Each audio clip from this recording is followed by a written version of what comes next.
If you sit for 7 hours a day and feel like your back belongs to somebody twice your age, it's fixable, and this is how you fix it.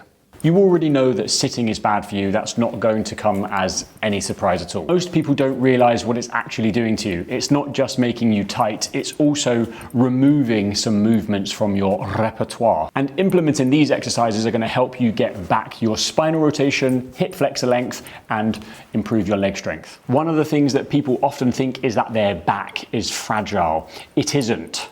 The devil is, however, in the dose. This is 3 scalable ways to start to add some more spinal rotation into your activities. The easy version is a standing wall tap. You want to face away from the wall and rotate as far as you can and tap the wall behind you. The second exercise is a spinal rotation with a broomstick on your back. You rest the bar across your shoulders and rotate side to side. You will immediately notice if you have any discrepancies between the sides. The hard version, and it's only harder because you can add a lot of weight, is a cable rotation. You want to set the cable above you, grab a handle attachment and drive down into the ground. Slow and controlled on the way up, fighting the rotation on the way back up. Movement 2 is all about getting some length back into your hip flexors. Sitting for 8 hours a day keeps your hips in a shortened position.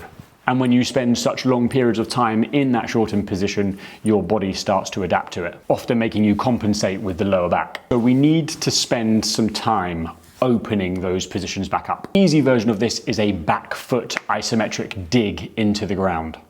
You want to place the back leg behind you and push down into the floor. This is an isometric exercise, so a little bit like a plank, and really is done best when you are trying to put as much effort into pushing the foot into the ground.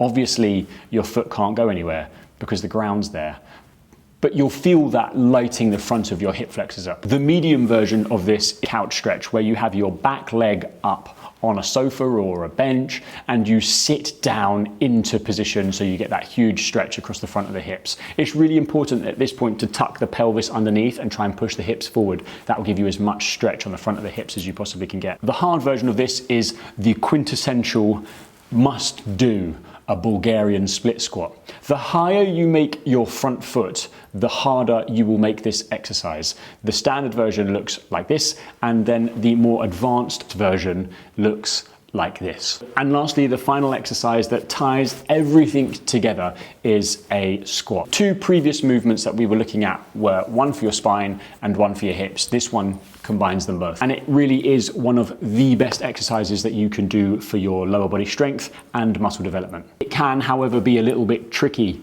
to get the appropriate amount of depth. So we're going to start with the easy version, which is a counterbalance squat. You want to have a weight in your hands, and as you squat down, you push the weight away from you. That counterbalance is going to make it easier to get to depth. The medium version is about adding some weight, so you could either use a barbell or a dumbbell in a goblet or a back squat position. You want to think about driving the hips back and opening up at the knees. This really helps open up the hips. And the hard version of this is an overhead squat. You can start with a broomstick, or if you're feeling adventurous, you can start with a barbell. This demands mobility from your ankles, hips, knees, and your thoracic part of your upper back. And this won't be the right variation for everybody, but definitely doing it with a broomstick can be really, really helpful at highlighting any other areas that your body is lacking in mobility and range of movements. So these are the 3 movements that sitting for long periods of time really degrades: spinal rotation, hip flexor length, and often compromising the way in which we squat. You don't have to do all of these variations, it's just about picking which one is right for you and where you're currently at. Your back and your hips really aren't fragile, they can take a lot of load, so